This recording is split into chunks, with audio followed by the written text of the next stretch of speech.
trainers in places like the Academy of Creative Coaching. The Academy of Creative Coaching is an international certification program with courses in health and wellness coaching, spiritual coaching, relationship coaching, executive coaching, life coaching, and cultural competency coaching. Courses are online, hybrid, or face-to-face. The Academy of Creative Coaching is empowering coaches to empower the world. Make a positive change in yourself and the world. Go to academyofcreativecoaching.com. JBT 700 Miami Circle 30324. It's not a chain, it's a chain reaction. Invest $49 a month at a real gym. For more info, go to facebook.com/Jeans Body Tech.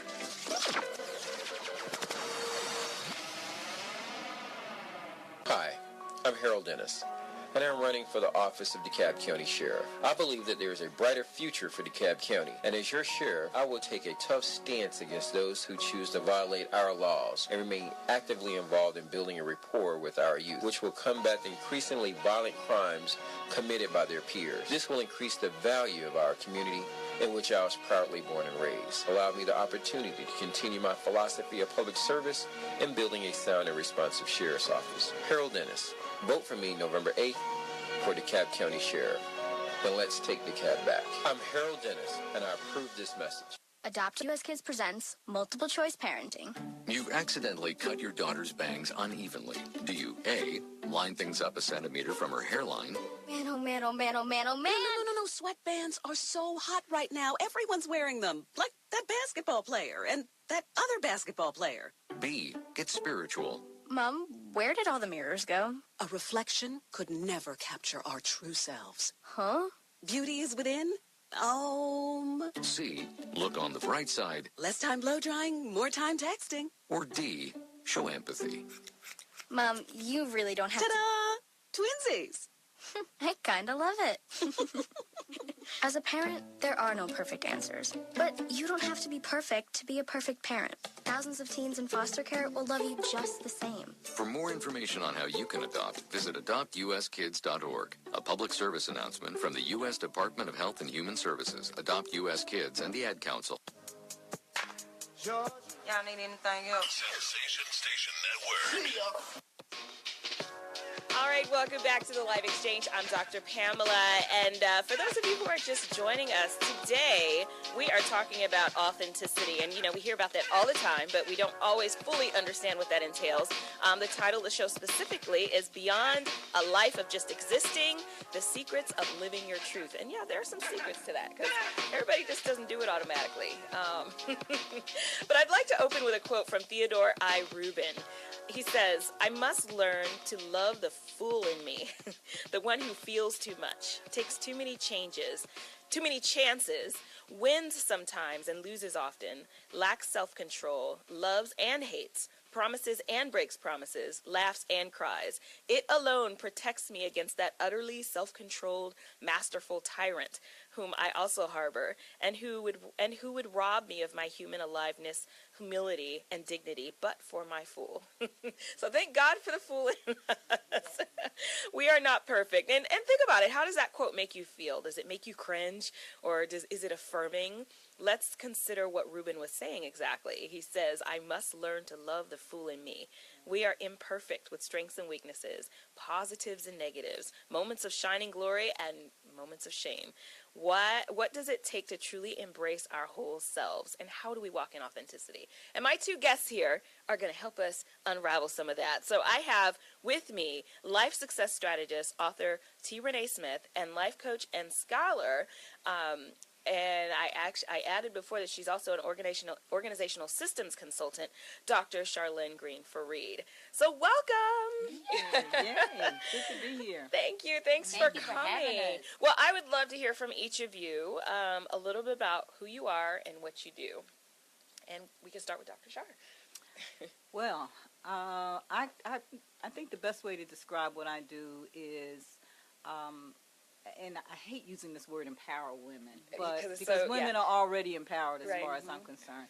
But I think the best way I can describe the work that I do is to help women to do some of what you just described in terms of finding their own fullness and what does that mean for each of them. I am a professional coach, And I also offer retreats for women, which maybe we can get into a little bit later. But I think that being able to do that for women, offering them a space for them to be able to find their fullness, whatever that means for them, in a safe, supportive environment is a unique way of approaching women's development. And being able to help women to get to a place where they can really feel secure in who they are and what their mission in life is, which is, I think, very key to this fullness piece. Yes, and it's major. I think that sometimes we don't really understand our role in our lives and what we are supposed to be doing. We think we know, and then something happens to kind of shake us up, and we're like, oh, this is the path. And I think you may know a little something about that. I know a little bit of something about that. So go ahead and tell us who you are, Renee. All right. Hello, everybody. I feel like, okay, which camera do I talk to? I'm Renee Smith. No. I am Life Success Strategy, and I really am a mind shifter. And I work with women, and I help them to create harmony in their marriage, their family, and business by shifting their mindset from fear to go to faith, from lack to go to abundance, and to go from fear and shame and guilt to acceptance. So I think what happens is so many times we get caught up in the Joneses, and it comes upon a time in our life when we get sick and tired of being sick and tired. Yes. And then that's when we have to shift our mindset and our perspective in order to have the life that we want. Right. And you can have it all. You can have a successful business or career, marriage or family, and I help you shift your mindset and create a plan and a strategy to get that. Okay, I love it. And that's the question that has come up on several of our shows. Can we have it all? Can we have it all? Well, you first got to define what all I was just about to say that. Yeah. But you can't do it all. You can have it all, but you can't do it all by yourself. And you shouldn't want to do it all. But you know, women, we strong. I don't need help. I don't need a man. I don't. Well, yes, you do need some help. Yes. You need some help. We all need help. Yeah. So, well, I am. Just to give you all, a little heads up, one of the letters that we have a letter that comes in every week, and or several, and I choose one, and this week is about fear. And so, so I pulled some of your information about fear from your book. So, so we're going to be looking at that as well. But I would also like to hear a little bit about some of the because I know you've written books and you write research. And so I would love to hear about the writing that each of you do. Okay, my turn. So I've written 2 books, and really my books have been inspired not only by my personal journey, but by women and clients that I work with, but also the research and the science behind it. And so just like you, women are already empowered, but I think we have to have tools and strategies. So most of my writings it tells about my personal story, but it's actually about personal development and coming up with what needs to happen. So like when we talk about fear, it really is just defining what that is and then having a strategy to change how you see it. So you can say false evidence appearing real. You can say face everything and run, but it's all about shifting your mindset, a lot of times unlearning, what you've done. So my writings have been in my books and my programs to really help women get to their next level, whatever that is. Face everything and run. I haven't heard that one again. Face everything run away? and run. No. Because people think that you're not going to have fear, but whenever you're doing something different, there is going to be fear, but you've got to fall into that fear, step into it, and do it afraid anyway. Absolutely. And so action, that is the antidote to fear. Yes. Get out of your head and do something. I have a chapter in my book called oh shoot! Now it's gone, but it's about fear, not that book. Okay, but it's about using fear to your advantage. Because fear can be to your advantage if you perceive it that way. Yes. So, and what about you, Dr. Char? Well, you know a lot about my work with strong Black women. Most of the work that I do is with African American women, and which was our topic last week. I know. I'm sorry, I missed it. So most of my writing to date has been around this whole topic of being strong, and I heard you talk about that. And it is a gift for African American women, but it can be a deficit for us. Yes. And so most of the work that I've written about, and I'm still actively involved in terms of my retreats and some of the work that I'm doing with African American women, and especially in my coaching, is having a space for us to look at the other side of that dynamic, because what I have found in my own life experience and what I'm finding with the hundreds of women that have been engaged in this conversation since around being a strong black woman since 2006. Can't believe it's been that long. Is that yes, we are strong, but on the flip side, it takes a toll on our health and wellness in a variety of ways. We are, in terms of African American women, we are at the top of most of the health, or if not just about all, of the major health indicators for depression, heart disease, diabetes, obesity, you name it, we're at the top. And of what I found in my research is a major factor is this, striving, constant striving, wanting to keep going on because we are taught generationally to be strong and keep it moving. I think we have to redefine what strong is. Exactly. We do. And yet we still outlive our men. So right. That's a whole other topic. That's but, a whole other, like, what is going on with them? That's a whole and we got heart disease. And it has a lot to do with genetics. Interesting. All right. Well, when we come back, we're going to get into some of the trending topics, and stay with us on the Live Exchange. Leaders aren't born, they're made. And not just anywhere. They're made in special places by special qualified trainers in places like the Academy of Creative Coaching. The Academy of Creative Coaching is an international certification program with courses in health and wellness coaching, spiritual coaching, relationship coaching, executive coaching, life coaching, and cultural competency coaching. Courses are online, hybrid, or face-to-face. The Academy of Creative Coaching is empowering coaches to empower the world. Make a positive change in yourself and the world. Go to academyofcreativecoaching.com. People are always looking to invest in a good opportunity. So what if you could invest in the future of kids, like a stock? Not the kind of stock that's about making money, but a stock for social change called Better Futures. With your investment, it helps students like me go to college. My name is Charles, and I'm your dividend.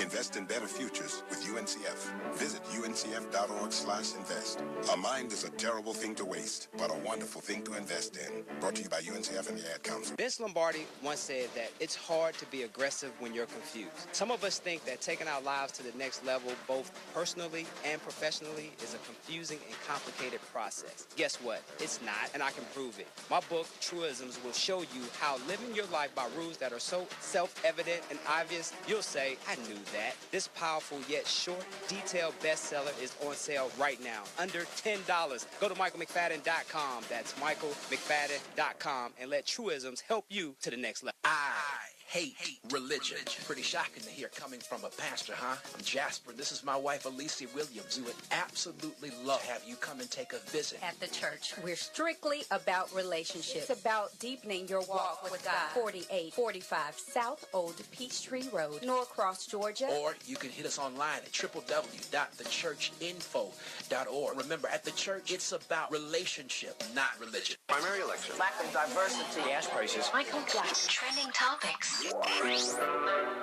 so trending in the media.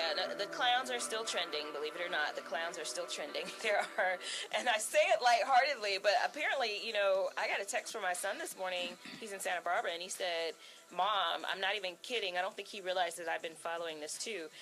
There's a clown around the town robbing people with a butcher knife. And, we've been hearing about these clowns, and some have been jumping out of bushes and just being silly. But apparently, there's some real seriousness to this. So the clowns are still out, y'all. So just watch out for the clowns. Watch out for the clowns. The next one is President Obama's half-brother Malik. Okay, well, as we know, last night was the third and final presidential debate. And for those of you who have not been paying attention, the top two candidates right now, Donald Trump, Hillary Clinton. We also have Jill Stein, we have Gary Johnson, and there are actually others who we haven't really heard about.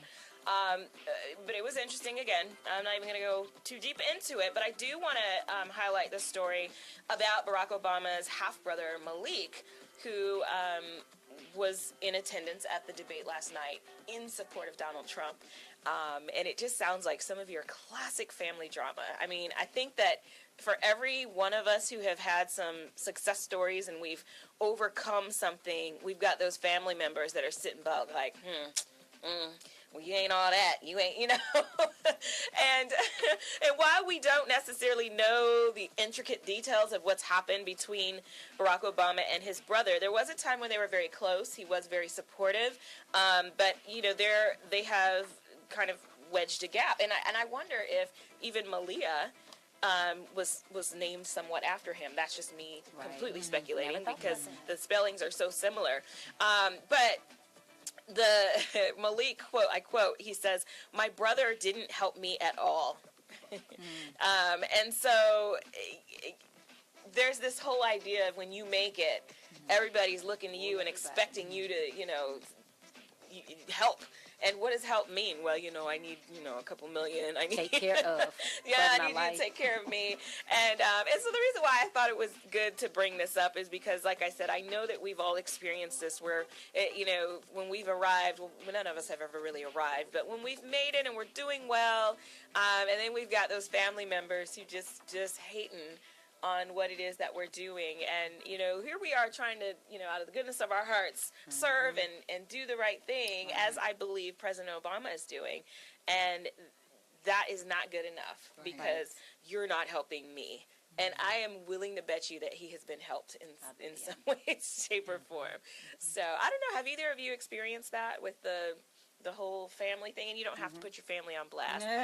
You could say friends or somebody, but have you experienced that? It's funny because my husband and I were having a conversation about this a couple months ago, and in our circle of friends, it seems like every person was like the one who made it in the eyes of their family, and most of the calls that they get are for money, not to check in, not to see how they're doing, and everybody depends on them, but if they were ever to depend on them for something, it didn't happen. It wasn't and so what happens is they don't want the advice. Well, let me show you how I did it. Let me give you the plan. They want the money. They want the money. They want the money. Yeah, that's just my experience. Yeah, yeah, and you know what? It's funny because I'm very low key about my money and that kind of thing. Other than to say, oh, you know, I'm broke. You know, I'm broke. Don't come ask me. Right, don't come asking me. No, so I haven't gotten that yet. You know, I don't know what happens later in life, but you know, so I haven't so much had the asking for money and I have, but not on a grand scale, as much as I've had the whole, you think you're better than everybody else. And you know, and I've had some friends recently tell me, but you are. No, just own it. If they think that, then just go ahead and own it. I don't know. But it was something real funny I just wanted to add. I was listening to a coach, and I thought this was brilliant. She said, what you tell your family is, I really need your help and your support as I'm building, you know, my business, my life, and building a legacy for my family. Can you help me support? Can you help support me? And they would say yes. And she says, what I need your help in is not to ask me for anything. No money, no, you know, nothing. Yeah. Let me build, and then I'll be able to help and support you. So I said, I thought that was pretty cool. Then you just change it. There you go. No, just So I don't know, and how would you respond, Dr. Shar, to that whole idea of you think you're better, you think you're better, you think you're better, whether or not you've experienced it? What would you advise to women who are climbing and they're getting that kind of backlash? Well, you know, I think I just want to rewind here for a minute. Sure. So I was thinking about what you both said, and you know, for me, it's it speaks really to family dynamics and upbringing. You know, you know how you're raised and some of the values that you are raised with, because there's some, you know, when families are fractured the way, from what I understand, that family was fractured, you know, different mothers and all of that. There's a lot of dynamics going on there, and so it ties into values, and it's not really all about money, you know, because, you know, in my experience, you know, and probably maybe in yours, just achieving an educational milestone like a PhD can cause some, in some families, can cause some fracturing. Animosity. Animosity, jealousy, player hating, whatever you want to call it. But I think it goes back to the values that how people are raised. Yeah. Right. And in some families where it's a supportive environment, and you're taught to really support your siblings no matter what, and support doesn't necessarily mean that not only support them but also have some boundaries where okay, I'm supporting them in a variety of ways, and that doesn't mean I'm going to have to get something back in return. Right. So now, but in response to your question, how to respond to that is, for me, it's just to know that I don't have to go there with you. If that's where you are in life, that doesn't necessarily mean I have to go there with you. I don't have to give you an explanation. Right. I don't have to feel like I have to justify myself. Sometimes just letting people figure it out for themselves, is a non-response. Is the best way to and that takes a lot of discipline, and I have, and that has been exactly my response. Just I don't feed into it, and that only makes people more frustrated. But you can't necessarily fix that within them, because as you said, there's something going on with them, or their values and that kind of thing. So I think you got to be comfortable within yourself in order to be able to respond to that. Because if you're insecure, if you're insecure with what you've attained and where you are, then that's automatically going to affect you, how your family feels, because you're going to be looking for that external validation. Right. So I would say the first thing is you really have to work on yourself and be comfortable with your achievements and your growth, and not feel guilty that you're growing and leaving your family, quote unquote, behind. Right. Yeah. Well, when we come back, one of these two ladies has spent some time in federal prison. We're going to talk about that one. I wonder who that was. When I grow up, I want to be a new pair of blue jeans. When I grow up, I want to be a kid's first computer. I want to be a warm fleece on a cold day. I want to be a football stadium. I want to be a bike that races around the country. I want to be a bench on a forest trail. When I grow up, I don't want to be a piece of garbage. And if you recycle me, I won't be. Give your garbage another life. Recycle. Learn how at iwanttoberecycled.org. Brought to you by Keep America Beautiful and the Ad Council. Listen, as a hiring manager, I've got to tell you, the best job candidate isn't always the typical candidate. Sometimes they're a grad of life. Meet the grads of life. Young adults of unique determination and experience. An ideal fit for your company in an entry-level position, internship, or mentorship. They might not have every qualification you typically look for, but they're exactly who your company needs. Sometimes the best candidates aren't the ones you're used to. Go to gradsoflife.org to learn how to find, cultivate, and train this great pool of untapped talent. Brought to you by the Ad Council and gradsoflife.org. What's up, sis? Nothing. Just sitting here reading about HIV in Atlanta and its surrounding areas. Did you know we're number 8 in the nation? I know. You need to get tested. Nah, I don't get down like that. I'm good. But you are a ladies' man. You don't know who they're with when they're not with you. If I need to get tested, so do you. No, I don't. I'm married. True, but you don't know who he's with when he's not with you. Oh, you got jokes. He's not like that. Fact is, no one really knows what their partner is doing or who their partner is with when they're away. Well, I'll get tested if you get tested. Cool. Where can we go? This article I'm reading says the Lifeline Project of CSB does free HIV testing. Let's go there. Lifeline Project, here we come. The Lifeline Project is a SAMHSA grant. For more information on free testing, please call 770-499-2422 or visit us on the web at www.cobbcsb.com. If you're looking for that ratchet, you're in the wrong place. It's the nation's urban internet station, Sensation Station Network.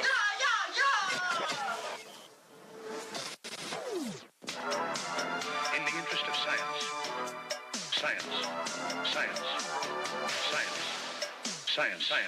All right, welcome back to the Live Exchange. I know I promised you guys a good story. I know I did, but we can't do good stories until we do the research. So I am looking at a theory today that is one of the main researcher is Carl Rogers, and he is a humanistic psychologist. And Germain Latier is the guy.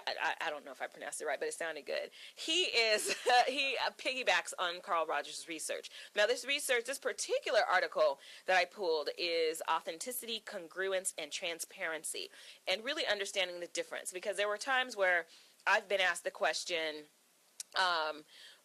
how can I become more transparent?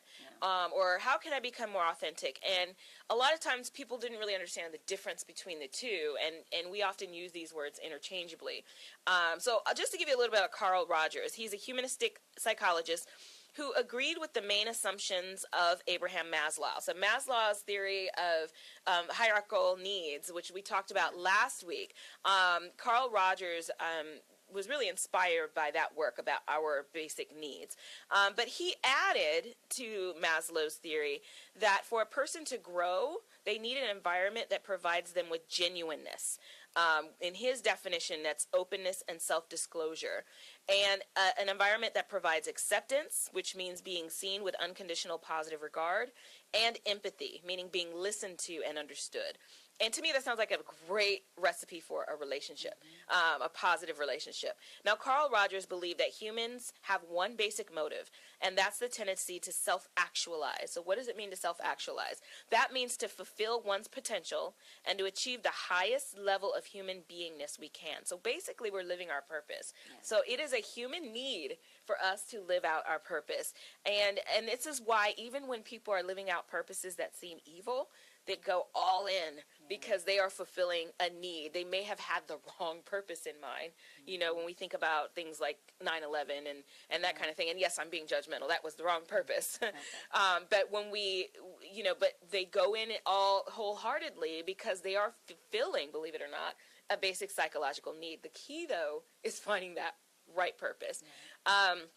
Let's see. But Rogers believed that every person can achieve their goals, wishes, and desires in life. When, or rather if they do, self-actualization takes place.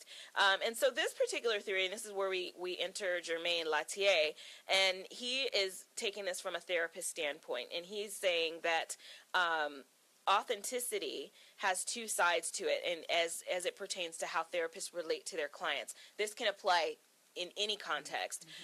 And so there's two sides to, and then let me just clarify, genuineness and authenticity are synonymous. So when they talk about genuineness, they're talking about authenticity as well. So authenticity has two sides to it.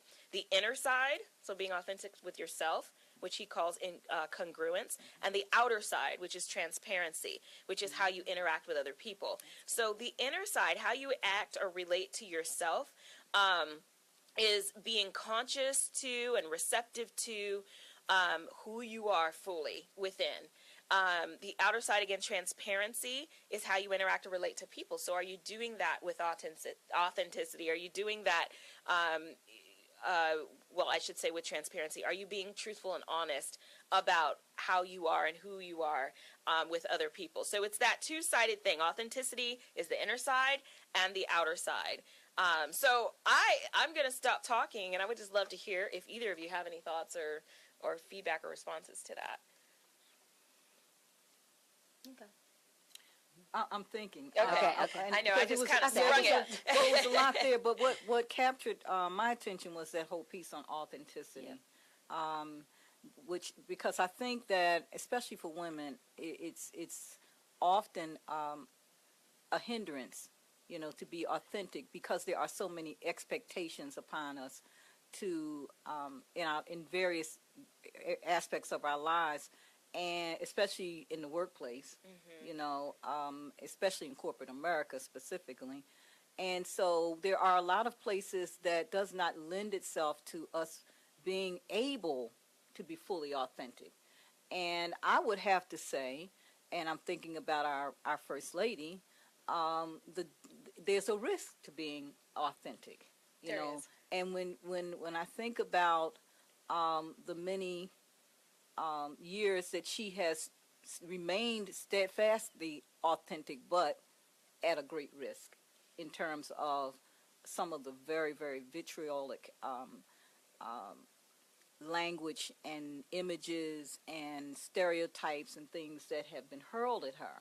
So, I mean, even the everyday woman, there is a risk, to being authentic. So it comes down to how secure you are within yourself to be able to be authentic and yet knowing there's a cost to it. Right. Well, and I think that that's what allows Michelle Obama to be so authentic is because, again, the recipe for authenticity is congruence, the inner self, and transparency, the outer self. And so it sounds by definition, according to this theory, you have to have a strong sense of self and able to be really able to execute authenticity. If we can fake it. We know people all the time who fake it, fake like they're confident and all of that. And so they may be, showing it on the outside, but on the inside, they are constantly, did I say that right? Did I do that right? Oh my gosh, what are they going to think? And all that internal self-talk.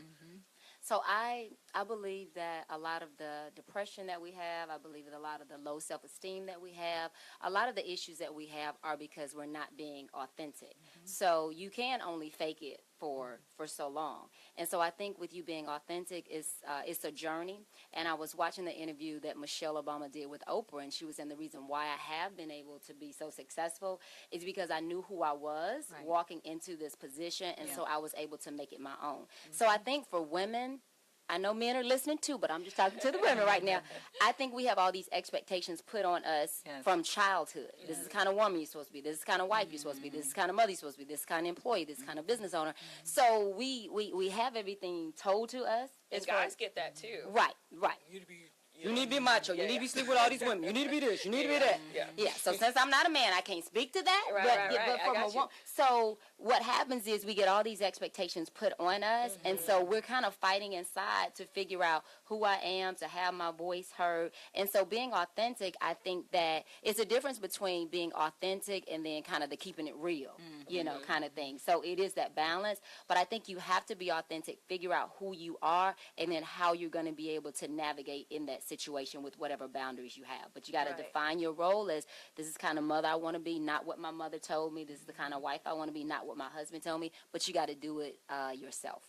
Well, it's funny because when you become the mother that your mother didn't tell you to be, you might be surprised because my mom is like, I wish I had thought to do that, or I wish I was brave enough to do that. And, you just never know what happens when you step out. There are risks, absolutely, like Dr. Shar said.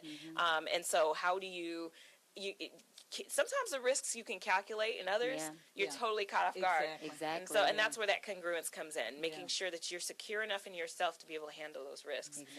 But I'm going to issue you all this week's balance challenge. Keeping your balance with Dr. Pamela. Dr. Pamela. Dr. Pamela. All right, so this week's balance challenge is to express and walk in gratitude this week. I know that sounds cliche. I know, but I promise you there is something to this. This comes straight out of my book, Letters to the Brokenhearted. Well, part of it does, but let your inhibitions go and allow yourself to rejoice in the good and the bad and simply dance. When you do this, life becomes more enjoyable to live. I dare you to give it a shot. What will you dance about today, tomorrow, next week? This week, I want you to pull down the shades or keep them open and kick off your shoes and give it a try. When I am home alone, if anybody ever had a camera in my house, the things you would see, but you would see me in my living room dancing, and the dancing is just a release, like just whatever it is that I am happy about or even stressed about, I would go and I will dance. So just to give you a little bit more on this, dancing is not just about jumping around and moving your hips, but that's surely a start. Once you've got that basic idea down, you got the hips down, you can begin transforming your life into one that is accustomed to joy. Here's the key.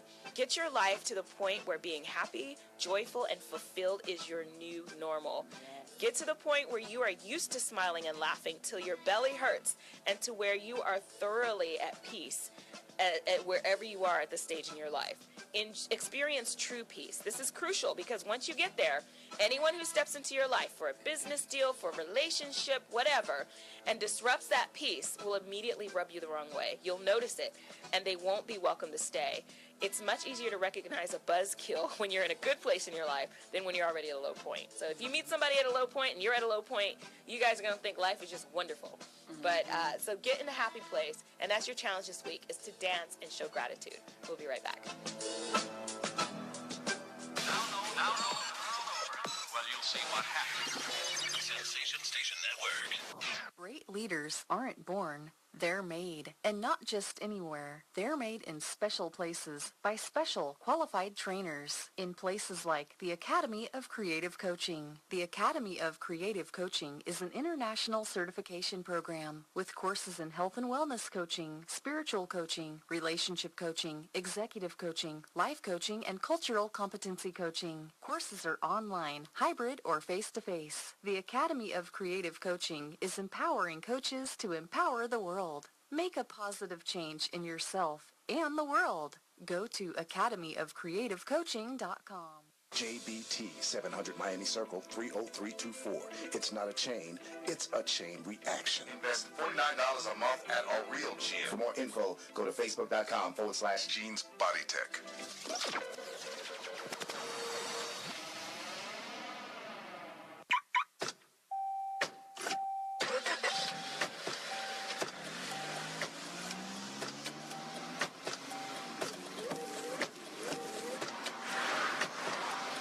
Driving has a rhythm all its own.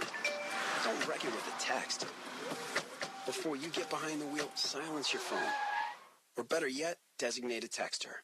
For more text-free driving tips, visit stoptextstoprex.org. Brought to you by the Ad Council and the National Highway Traffic Safety Administration. I hate religion. Pretty shocking to hear coming from a pastor, huh? I'm Jasper. This is my wife, Alicia Williams. We would absolutely love to have you come and take a visit. At the church, we're strictly about relationships. It's about deepening your walk with God. 4845 South Old Peachtree Road, Norcross, Georgia. Or you can hit us online at www.thechurchinfo.org. Remember, at the church, it's about relationship, not religion. Great leaders aren't born, they're made. And not just anywhere. They're made in special places by special qualified trainers in places like the Academy of Creative Coaching. The Academy of Creative Coaching is an international certification program with courses in health and wellness coaching, spiritual coaching, relationship coaching, executive coaching, life coaching, and cultural competency coaching. Courses are online, hybrid, or face-to-face. The Academy of Creative Coaching is empowering coaches to empower the world. Make a positive change in yourself and the world. Go to academyofcreativecoaching.com. And so a new American industry has been born. Sensation Station Network. All right, welcome back to the Live Exchange. I'm Dr. Pamela, and today we are talking about authenticity beyond a life of just existing, the secrets of living your truth. And sometimes something happens in your life that forces you to live a life that's beyond just existing. I can name certain number of things that have happened in my life where I was just existing, and I got shaken, like, wake up. And so I'm going to turn to Renee here. And she has written The Authentic Woman and Metamorphosis. And I'll read one of the most jarring lines from your book, and I'll let you take it from there, okay? She says, I was completely numb. I was scared and had no idea what was getting ready to happen in my life. The judge asked me a few questions, and I responded. The words she spoke next shook me to the core. You are hereby sentenced to 46 months in a federal prison. You will be given time to get your affairs in order and will report in 60 days. And let me add, she was pregnant at this time. Go ahead. What was this story? It's funny when you hear it because it kind of takes me back to it. And it's so fitting that our topic is about authenticity because I landed in that position because I wasn't living my authentic life. I was basically living out the life that somebody else wanted me to. I wasn't making decisions. I was being influenced by others. Wow. And because of that, I wasn't tapping into the values that I was raised with, like we were talking about. Right. And so I had gotten in a bad relationship. It was an abusive relationship, mentally and verbally abusive. And we had businesses together, and we ended up doing some things that we shouldn't not have done, and it caught up with us. And that's how I ended up standing in front of that judge. And so when I say from personal experience that you can only live so long not living what's authentic to you and not living in your own purpose, I say it from experience. Yeah. You get shaken. Like, you get shaken. Wake up. Right. Wow. And so it really is about living a life of not existing, because in that situation I was just existing. And so it's funny because the thing that you're working so hard to hold on to when it's not authentic is the very thing that you end up losing. So talk about what you lost, because 8,000 square foot house. Yes. So one day, before I went to be sentenced, or prior, a couple of months before, I was living in an 8,000 square foot house with a 3-car garage. It had 2 Mercedes, a Hummer. It had I had closets full of clothes, red bottom shoes, Louis Vuitton, Gucci, everything that you wanted. So on the outside, everybody thought I was living the life. I was doing marketing. We had a record label. We were going to the Grammys, so we were hobnobbing with everybody, celebrities. And so from the outside, people just wanted this life. It looked like great relationship and just money everywhere. But how many of you know a lot of times we look good on the outside, but inside we're a hot mess. Hot mess. Yes. And so one day I had all these things, and then after I went to, not this particular court, but once I went to court, the judge said you can no longer go back and have everything that you own. So everything that I owned, one day on a Thursday I had, on a Friday completely nothing. I had to move back in with my parents in the same room that I grew up with. I had to borrow my dad's car, to work on rebuilding my life. So material things can come and can go, and the only thing that you have is yourself. And unfortunately, not only did I lose all those material things, I lost the sense of who I was. Wow. I had no idea who I was. Wow. That is powerful. And how did that feel, that moment? I mean, I can only imagine, so I want to hear it come out of your mouth, how it felt when that sentence was given in that moment. Like I said, I went completely numb because I had just gotten married. I had gotten married in April, and I was sentenced in September. And so recently, a little bit after I got married, so probably in about June, I found out that we were expecting. So I got married.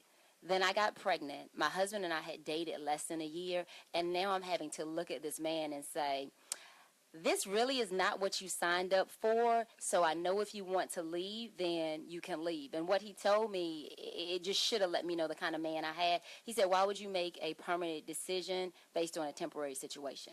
So I couldn't even look at, I couldn't look at him, and then my mother was like, oh, Lord, my baby. Yeah. So it was just very stressful. Yeah. I felt like I had disappointed everybody. I had let them down, and it was just really a low point in my life. And in those moments we think, this is my life. This is it.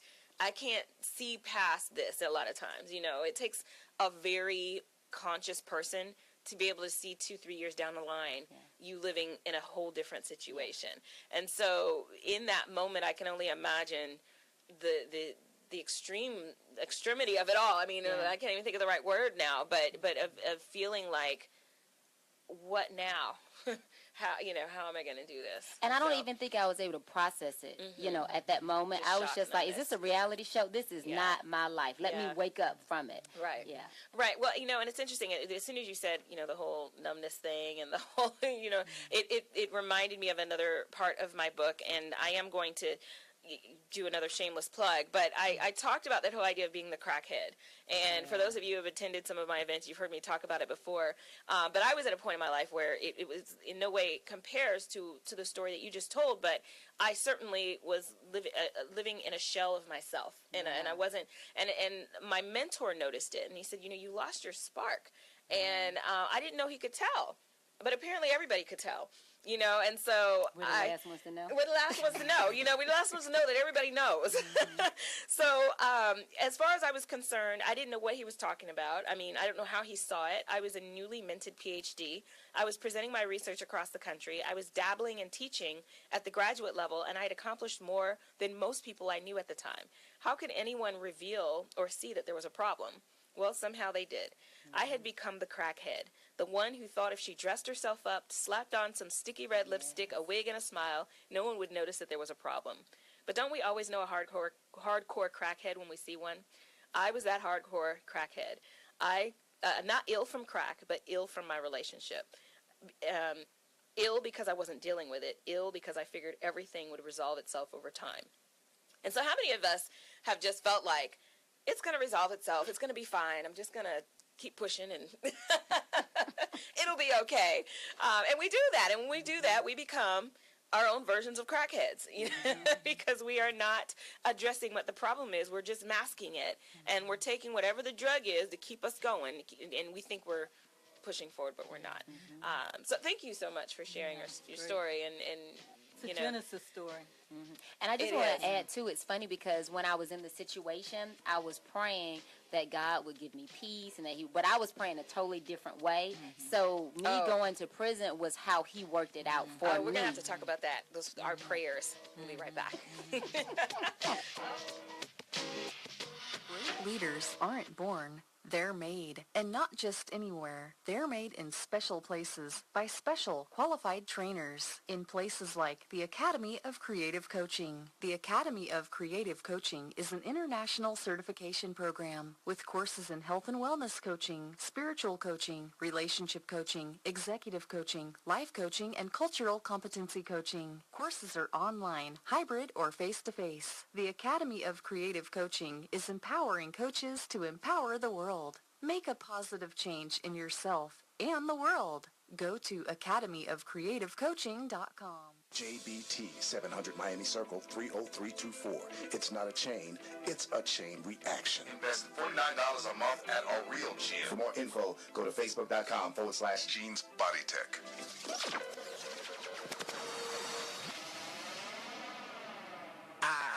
Hate religion. Pretty shocking to hear coming from a pastor, huh? I'm Jasper. This is my wife, Alicia Williams. We would absolutely love to have you come and take a visit. At the church, we're strictly about relationships. It's about deepening your walk with God. 4845 South Old Peachtree Road, Norcross, Georgia. Or you can hit us online at www.thechurchinfo.org. Remember, at the church, it's about relationship, not religion. Uncle Dan? Mom? Dad? If you store your guns properly, so not just anyone can get to them. I'll feel safer when I'm playing outside. Safer when walking home. Safer when my friends come over. As your neighbor, I'll feel safer. As a school teacher, I'll feel safer. We'll all feel safer. Your family, friends, and neighbors